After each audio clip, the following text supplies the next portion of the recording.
Let's make some music, starting with the piano.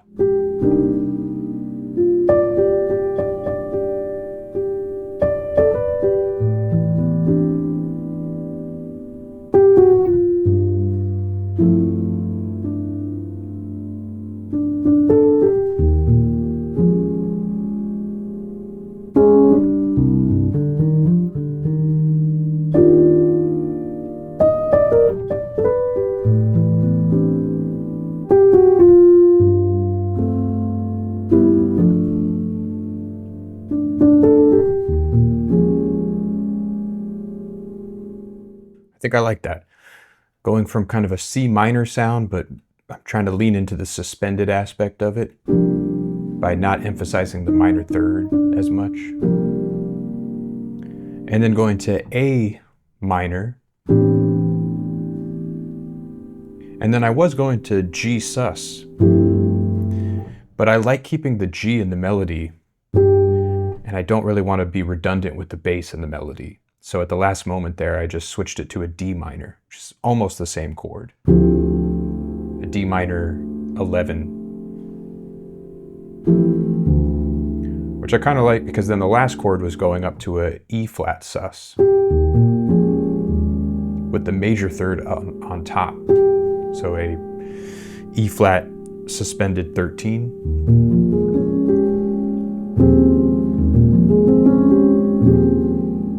Although I'm not adding the 13th, so it's really E flat sus 11 with the 3 added. I like that. Let's keep exploring it.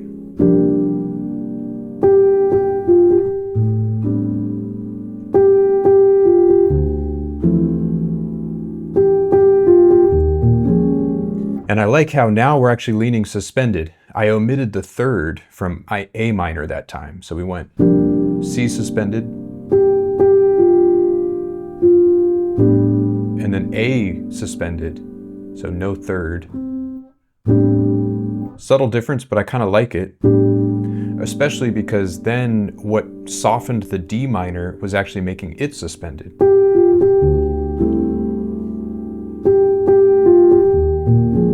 So they're all suspended chords actually. Let's see what kind of melody emerges. I like this as maybe an A section where there's kind of just a G sustaining on top.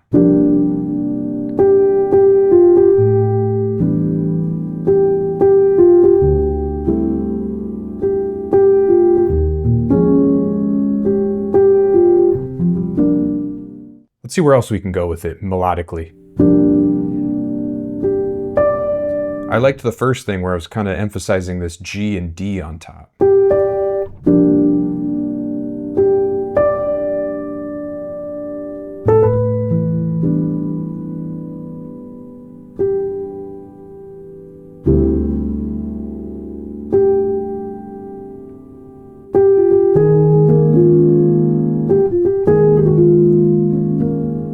Okay, that could be something.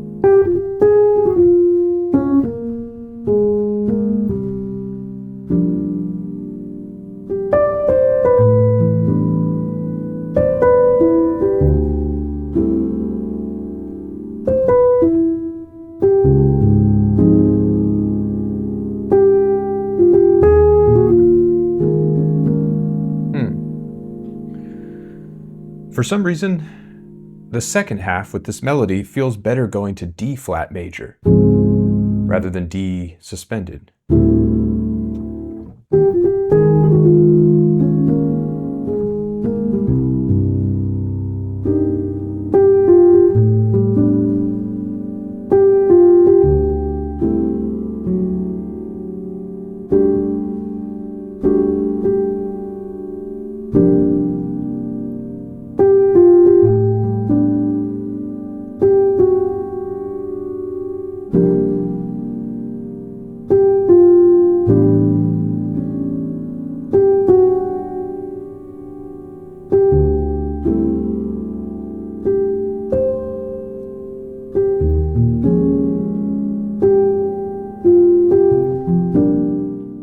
I like this. We're now introducing an F sharp over the A sus, which kind of makes now this D sus not feel like a more sparse D minor, but now feels like a true Mixolydian sound. I like that. But that kind of disrupts now the feeling of going between G and F, because now the alternate note to G feels like it wants to nod or hint at the harmonic context there. For example, now I almost want to go from G down to D, because that kind of is congruent with the A sus. I like that. Whereas before going to F, it works. But if I'm going to go to F, I almost want to hear E, but I don't want this sound. I want this sound. So in that case, we'll go.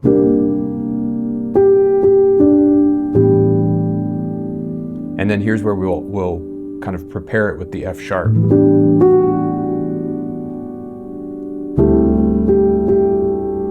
I like that. And now again, I don't want to go to F this time, because that kind of too quickly conflicts with the F sharp we just introduced, which I still want that to linger. So instead we'll go up to C.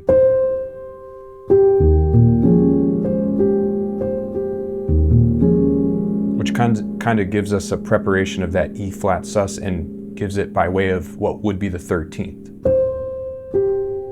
Let's go ahead and bring in a drum kit.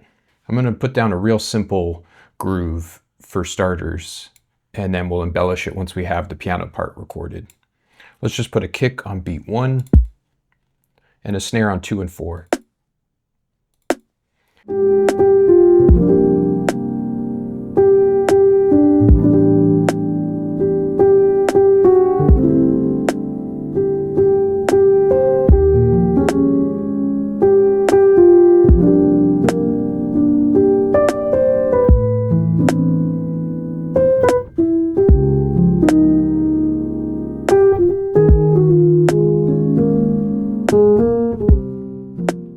Let's make the drum part more specific, and that'll make it so we can re-record the piano part and it'll be more detailed.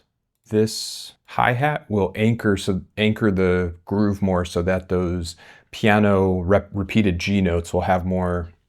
Right now they feel a little aimless because they're kind of just in the midst of these pretty spread out kicks and snares, which I kind of like that texture, but I want to be more specific about where those notes are actually hitting from bar to bar.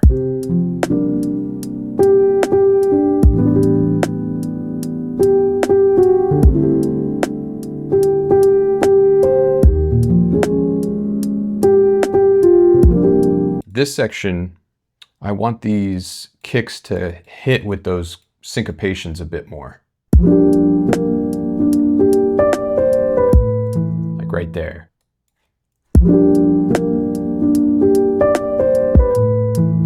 I like the feel of the piano part, so let's actually see where these are hitting. And it might be because we don't have this lower piano note synchronized. Let's see. Let's put another hi-hat here.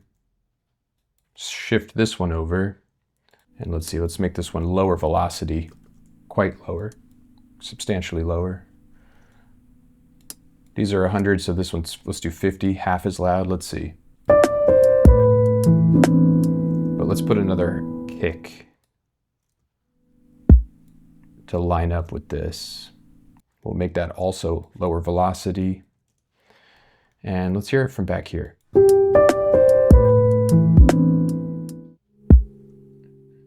So I want that synchronized, that end of that note, and I want this bass note synchronized as well. So this is a similar kind of thing going on here. We're actually going to take this, line it up here. Basically the same kind of rhythmic moment we just did in the previous bar.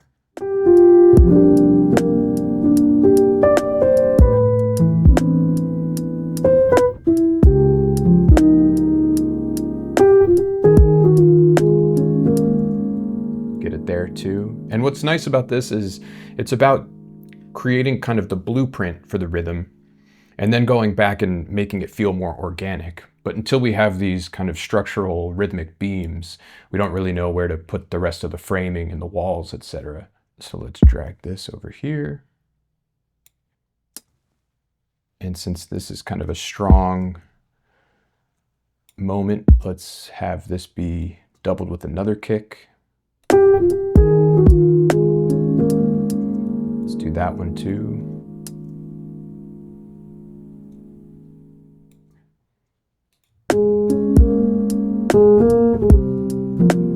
Maybe one more there. Might be a little much, but we can always remove them if it's too much.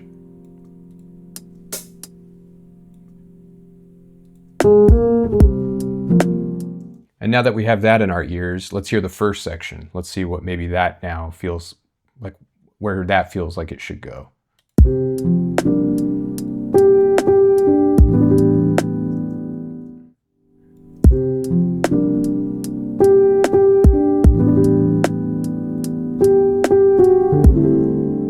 So we're kind of emphasizing the last repeated note of each chord with a kick.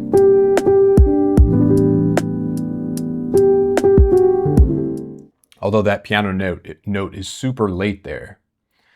I'm curious to see what it'll feel like playing to this now with this pattern anew. And then we'll revisit the amount of swing that it has.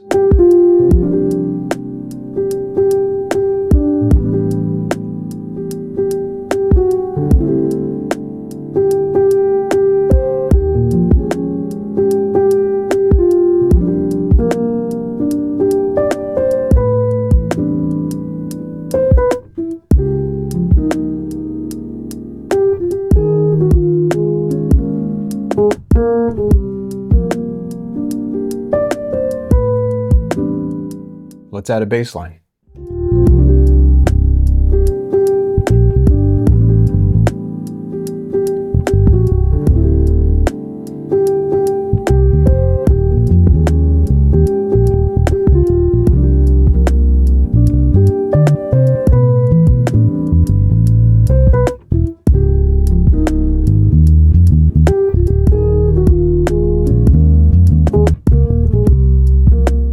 The bass and the piano are kind of synced up in terms of swing. And now the drums are feeling a little out of place, specifically the kind of pickup kick notes. Let's go ahead and just highlight everything, and we'll look at everything in one view here. Everything else feels pretty good. It's kind of a classic drum machine kind of feel, but there's a couple kicks that are just too obviously straight. Let's see.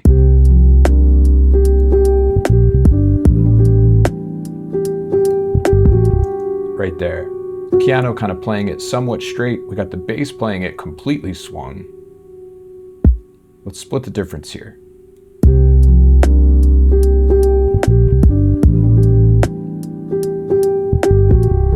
Yeah. They don't need to all be exactly the same. In fact, it's kind of nice when they're not, but it sticks out to my ears when one is completely on the grid and all the others are not. So now they're all kind of in the midst of being in different points of swing. Let's keep going.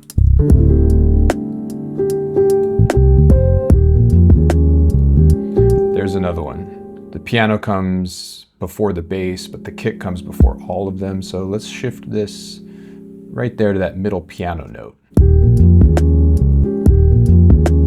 Could be even a little more. Let's go more along with the bass there, which is the yellow note.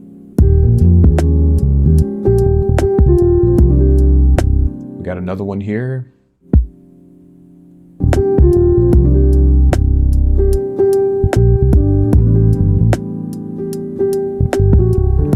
There's another one. So we're kind of using swing. We're not strictly swinging or not swinging. We're kind of just letting it ebb and flow. But again, we're taking our direction from, in my case, my playing, but whatever it was, whether it was a sample or some other person's playing, we're kind of trying to make these supporting roles, like the drums, support what the actual performance was, the main character, in this case, the piano, and then maybe secondarily the bass. So we don't want the drums to be dictating the feel. We want the drums to be reinforcing and supporting the feel of the other performances. We've got a nice loop here with an A side and B side to it. We'll see how we can craft this into a fuller tune in a future video. But until then, if you found that the ideas and approaches we explored in this video resonated with you, You can take the full deep dive and transform your music making skills by bringing these concepts into your own music with my courses. And if you want a full toolkit that gives you instant access to these kinds of chords, drum patterns, bass lines, and melodies, then check out Vible Volume 1. And if you want to join a community of learning where we take this kind of information in theory and put it into practice, taking your music to the next level, then check out the Society of Vibe. You'll find all the links below. Until next time, farewell.